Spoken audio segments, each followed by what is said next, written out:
right, you guys, let's get right into it. It's the Week 3 preview. The Colorado State Rams versus the Colorado Buffaloes. Headed into this game, Shedeur Sanders is still playing lights out football, and we got to talk about it. Pretty much the Buffs coming to the game at 2-0, beating TCU and also beating Nebraska. The final score of the Nebraska game was 36-14. Pretty much Shedeur Sanders was on fire again, nearly throwing for 400 yards. He had 393 yards passing with 2 touchdowns, and he also ran 1 touchdown in. So that gives him a total of 6 touchdowns on the season. Shedeur has almost thrown for 1,000 yards. He has, to be exact, 908 yards passing, and it looks like he's headed next week to being over 1,000 yards on the season. Shedeur Sanders has been playing lights out, not making too many mental errors and mental mistakes in the game. Didn't have the best game, a little bit shaky today. Took a lot of sacks. He took 8 sacks in this game against Nebraska, and definitely you don't want to have that.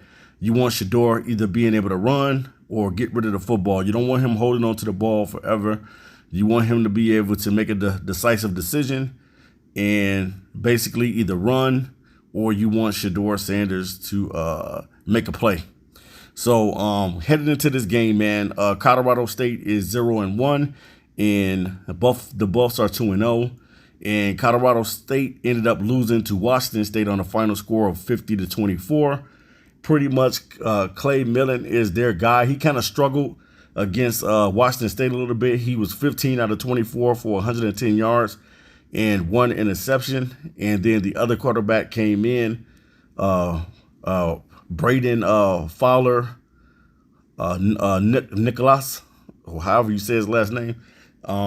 He was 13 out of 20 for 210 yards, for 2 touchdowns and 1 interception. And then their rushing attack, Avery Morrow had 11 carries for 28 yards in that game. And pretty much I think they only had like no more than like 30-something yards, or between 30 to 50 yards rushing in that game. So their rushing attack is not that good as well. But they did get something from Justice Ross Simmons, who's one of their wide receivers. He had 5 catches for 123 yards and 1 touchdown in that game.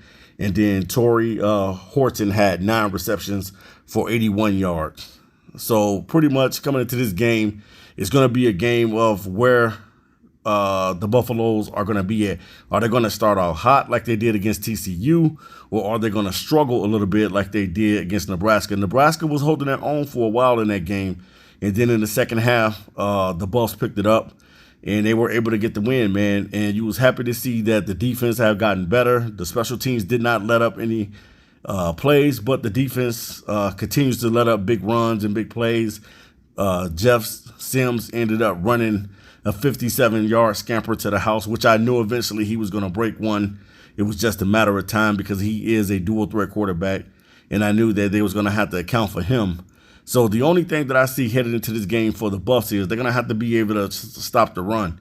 They gave up 222 yards rushing in this game against Nebraska, and that seems like an area of weakness for the team so far.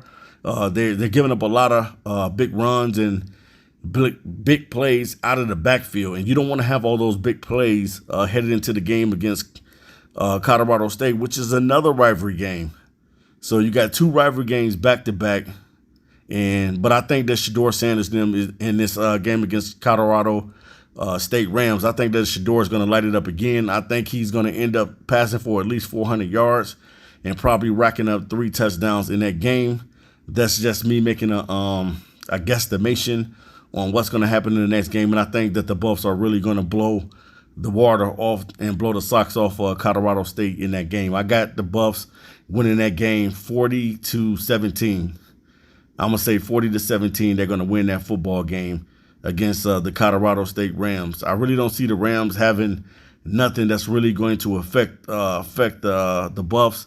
The Buffs just need to be able to stop the run. If they can stop the run and make the team one-dimensional, the Buffs are really going to be a good football team. They just got to learn how to stop the run.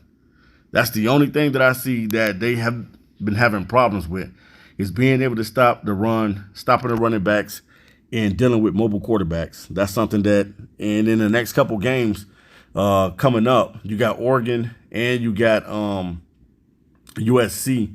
You got two mobile quarterbacks that you're going to have to play again, and Bo Nix and Caleb Williams, who is coming off the Heisman Trophy win.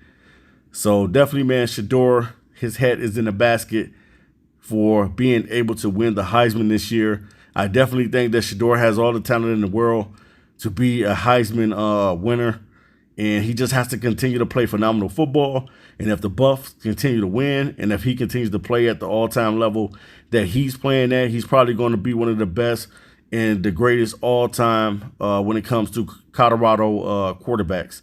I definitely think he'll be able to put his head in the basket. And I think, personally, I think that Shedeur is going to probably end up staying one more year. Now, I could be wrong, but I just think that he's probably going to stay one more year, and then he'll take off in 2025. That's what I'm thinking. I'm thinking that he'll graduate at Colorado, and then he'll be headed off into the NFL. And I definitely think that he's going to be phenomenal even when he gets into the NFL. Very smart kid, very smart decisions that he makes with the football. The only thing that Shedeur needs to do is to be able to run the football. Know when to run the football. That's it. Know when to run. You don't have to be Michael Vick. You don't have to be Lamar Jackson, but you need to take off when you need to take off. But I got Colorado winning this game against Colorado State in week 3, and it's going to be a night game for the Buffs. So I know the fans are going to go crazy, and I know the atmosphere in Colorado, just everybody's just gravitating to Colorado right now. Some people believe, and then some people don't believe, but I'm one of those guys that believe, and I want to see this team do well. All right, you guys. Peace.